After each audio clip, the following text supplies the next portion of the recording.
Coming to America. 1778. There was a girl, and her uncle sold her, wrote Mr. Ibis in his perfect copper-plate handwriting. That is the tale, the rest is detail.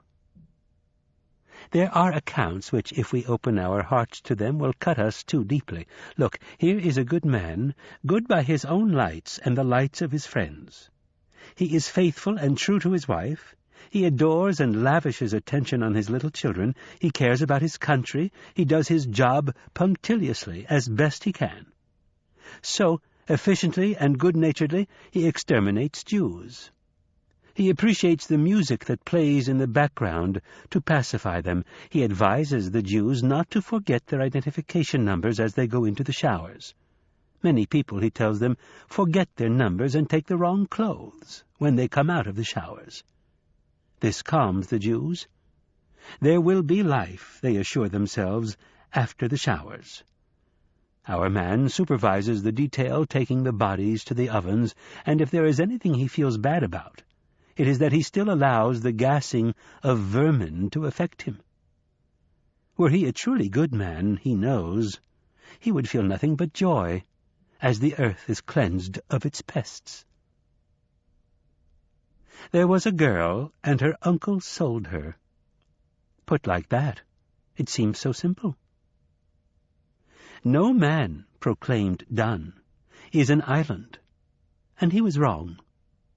If we were not islands, we would be lost, drowned in each other's tragedies. We are insulated, a word that means literally, remember, made into an island, from the tragedy of others by our island nature, and by the repetitive shape and form of the stories.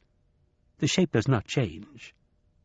There was a human being who was born, lived, and then, by some means or another, died. There. You may fill in the details from your own experience. As unoriginal as any other tale, as unique as any other life. Lives are snowflakes, forming patterns we have seen before, as like one another as peas in a pod. And have you ever looked at peas in a pod? I mean, really looked at them. There's not a chance you'd mistake one for another after a minute's close inspection. But still unique. Without individuals, we see only numbers. 1,000 dead, 100,000 dead, casualties may rise to 1 million. With individual stories, the statistics become people.